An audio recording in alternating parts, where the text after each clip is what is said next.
Alright, what's up everybody, and welcome to part 2 of my adventure to the Smokeout Campout, or Smokeout Rally if you will. And I made another stop, visit Wheels Through Time here in Maggie Valley, North Carolina. This has always been kind of like a bucket list destination for me. I couldn't pass up the opportunities. Beautiful little ride in, actually I-40 from the Smokeout-ish area to where I'm at right now was actually a pretty incredible part of I-40. It's probably the only part of I-40 I'll ever say that about. I should have recorded some. I don't know if you guys really dig the actual riding footage or not. I'm gonna walk through here. We're gonna look at some old vintage motorcycles, some other cool memorabilia, and if you guys do not follow Wheels Through Time on YouTube, Instagram, Facebook, whatever, Matt, Dale's son, has been putting in the work. It's incredible. So you get to see these bikes fired up. You get to see them working on them, wrenching on them, getting new stuff in all the time. Probably spend about 3-4 hours here, and then get back on the road and head the rest of the way home. I'm right at almost 1,000 miles into this trip. It's been trouble-free, knock on wood. Everything's going great. It's a little chilly right now. I am in the Great Smoky Mountains, so it's a little chilly, but we're gonna get in here, we're gonna warm up, we're gonna look at some cool stuff, so let's go.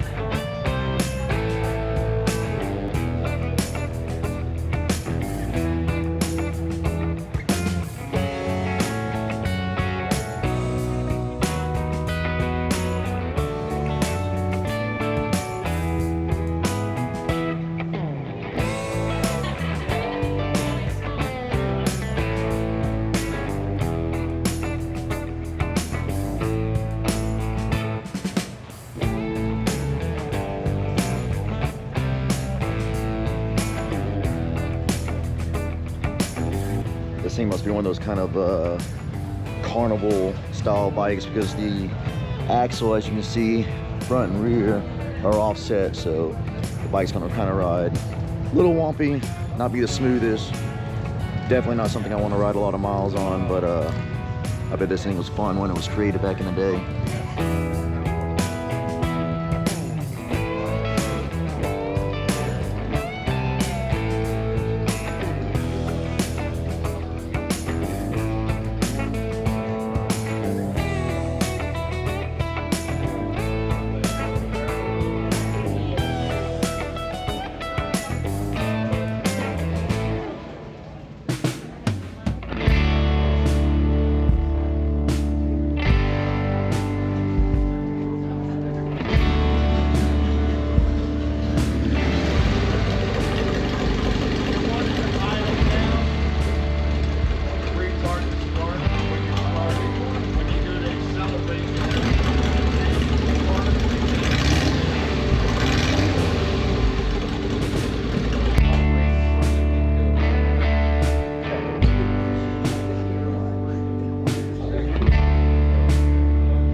He's even got a 90s billet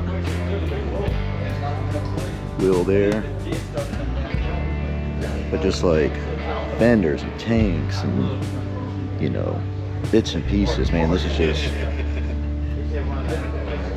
I need those beers since my FXRs are 91. What's really cool is, you know, they usually have a bike on display, but they try to got some of the memorabilia that goes with the motorcycle. So unlike in many museums where you just see the bike or just the stuff and it's kind of all scattered, they kind of got everything set up in its own little museum within a museum, if that makes sense. So everything kind of ties together. Upstairs I saw some FXR, so we'll kind of finish off this video up there. But man, this is just insane. I cannot believe I've taken this long to come out here and visit this.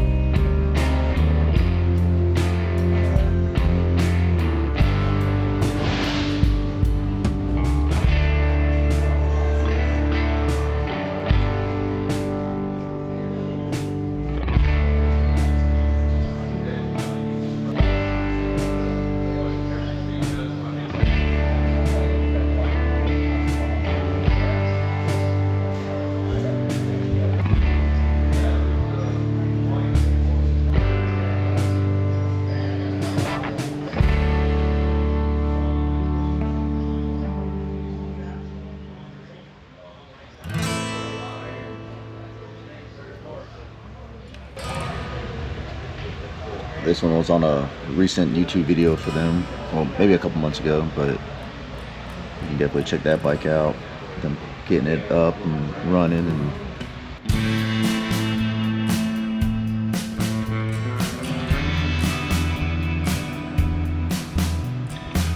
old machinery, things that aren't even Harley-Davidson or motorcycle related. Just a little bit of everything for everybody.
I'll be completely honest, I didn't know they had something this new here. These Screaming Eagle, these, I don't remember what year these things were made, but this was a, I guess 2006. You could actually buy it, came with the wheelie bars.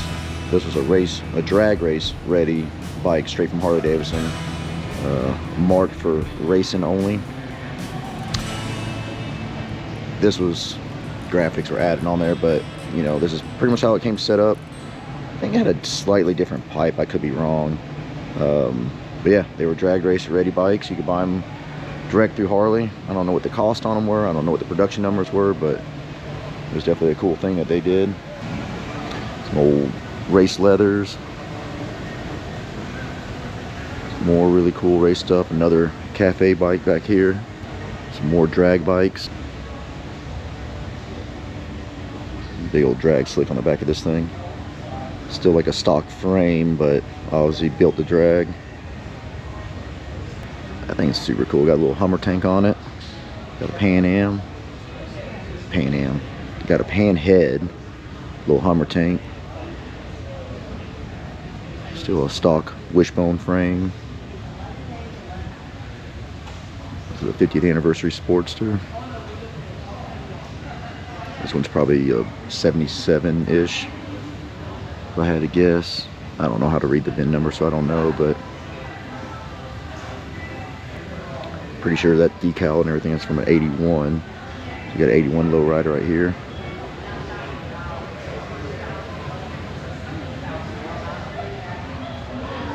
Yep, lowrider. The old 35 mil front ends, they used to always put the identification, so it'll say Sportster, like XL. Let me see over here if I can show you. Yeah, right there. Talks about the Sportster. Sturgis, it would say Sturgis there and whatnot. It's kind of a cool little thing Harley did. Well, that one just says Milwaukee, so this must be some special edition.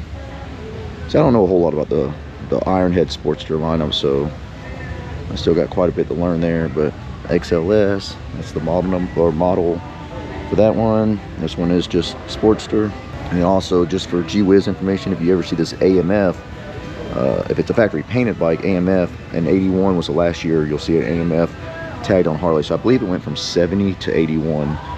And then Harley in July of 81 bought the company back, and the 82 models, they celebrated by putting a little medallion on the front, the fenders, and it took the AMF off the decals. So 82 and up, you would never see AMF written on a Harley-Davidson again.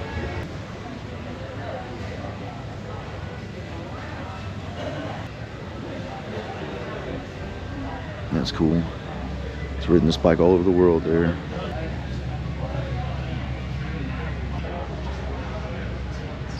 $11,000 miles in 11 days on a freaking Sportster. And here I am complaining about an 800-mile trip out here.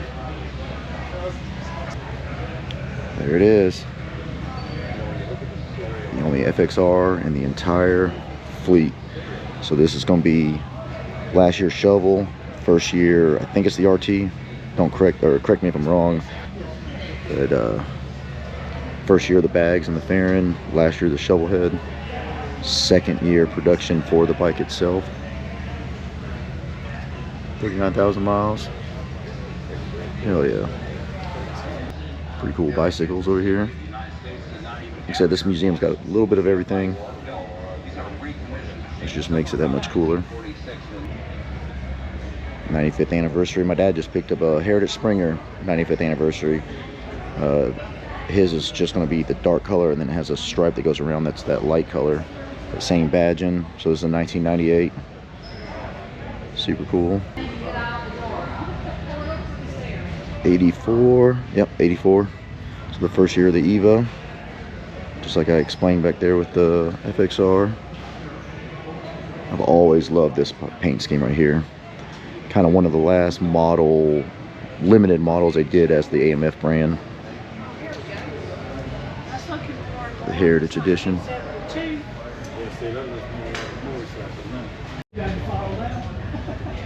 This was another little cool thing that they did on one of the videos on their channel, getting that little guy running and ripping around the property out here.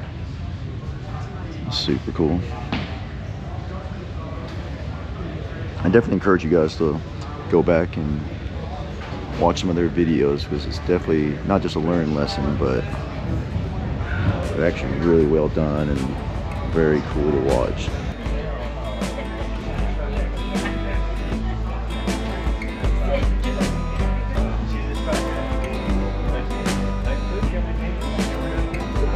Eject button. From passenger jet. Passenger eject.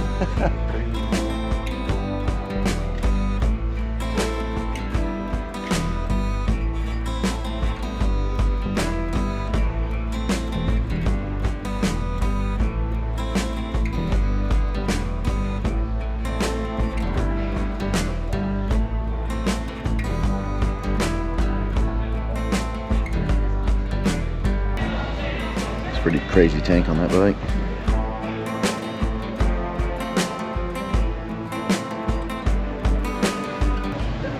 And for those that don't know, this was actually Dale's first motorcycle ever. There's like I said, there's a whole video on this bike on YouTube, and it explains it. Yep, matter of fact, right there talks about it. How cool is this thing? Got actually like two nice little seats.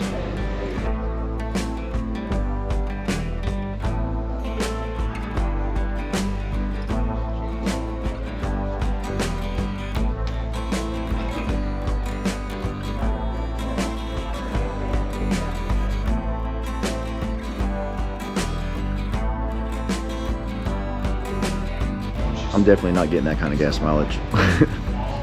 But then again, these bikes did probably a half the speed that we're averaging on the highway now to get that kind of mileage.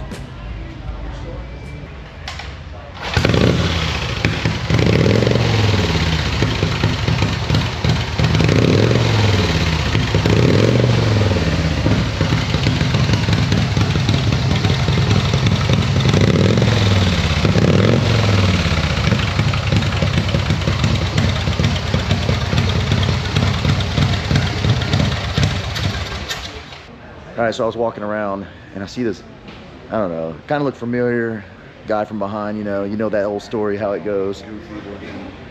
He's following me. I know.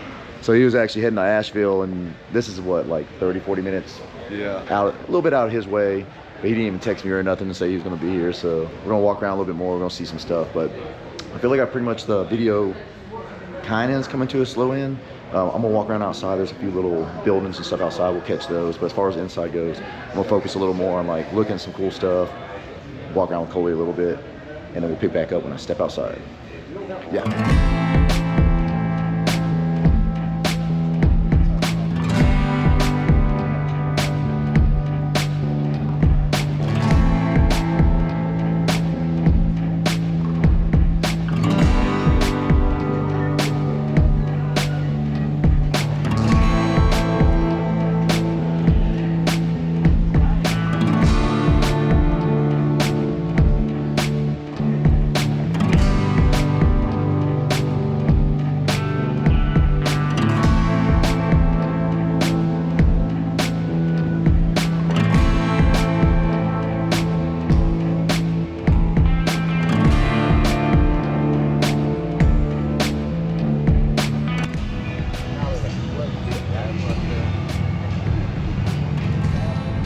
All right, so we asked him about these buildings on the outside, and I guess you can see some cool bikes inside the window over there, but that's a private studio. I guess that's where they do all the YouTube editing and everything inside that little building, but there's actually some cool bikes in the window. Incredible, incredible, incredible museum. I highly encourage it.